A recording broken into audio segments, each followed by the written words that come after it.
Ratu Konsina, artis muda yang sukses meretas karir namun berbanding terbalik dengan sukses karirnya, kisah asmaranya Prilly justru senyap.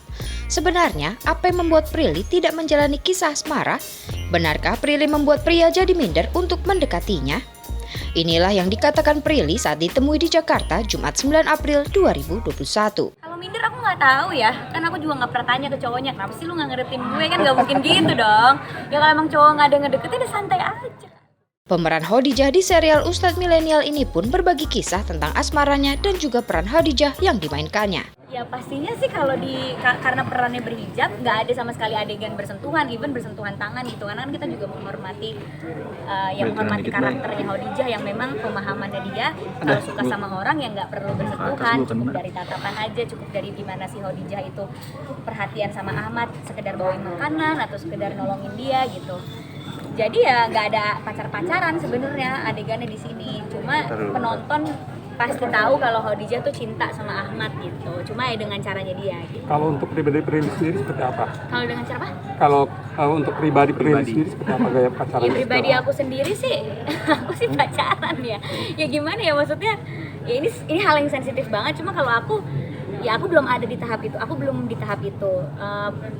Iman aku masih cetek banget, nggak kayak Khadijah lah. Pemahaman aku soal agama nggak setinggi Khadijah gitu.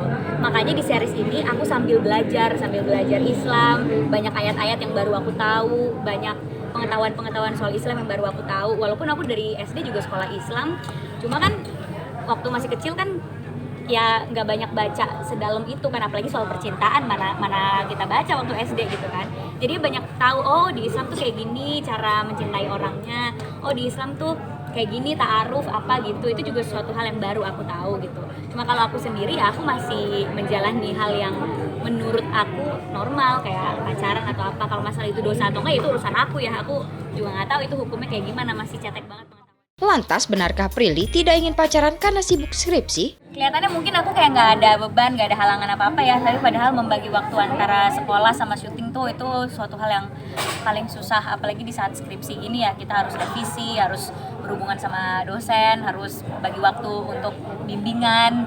Nah itu susah banget. Tapi untungnya dosen pembimbing aku ngerti pekerjaan aku gimana, dan di lokasi syuting juga di saat istirahat aku bisa sambil kerjain, dari perjalanan ke rumah ke lokasi syuting bisa sambil kerjain, akhirnya selesai juga. Di jelang Ramadan dan di masa pandemi, adakah hikmah untuk Prilly? Hikmahnya lebih bersyukur, jadi lebih mensyukuri hal-hal kecil sih. Mungkin yang tadinya sebelum pandemi hal-hal kecil itu nggak terlihat, jadinya pas pandemi oh jadi terlihat ya, ternyata di rumah bareng keluarga itu adalah suatu hal yang harus disyukuri juga. Yang penting bisa makan enak dan berlindung di bawah atap itu juga suatu hal yang bisa kita syukuri, karena ngelihat orang-orang yang banyak banget kesusahan, terus juga banyak yang kehilangan pekerjaannya, jadi masih bisa kerja di saat pandemi walaupun kerjanya lebih capek, itu tetap disyukuri karena ya masih banyak orang yang nggak punya kerjaan. Kembali ke soal asmara, benarkah Prilly ingin pria yang mapan? Sebenarnya pria seperti apa sih yang diinginkan oleh Prilly? Kriteria seagama, baik hati, tidak sombong aja. Yang baik-baik lah gue mau pasti. Bisa menjadi Prilly. Belum ketemu. Harus lebih mapan Harus lebih mapan nggak dari Prilly? Harus lebih mapan. Ya harus biar nggak nyusahin.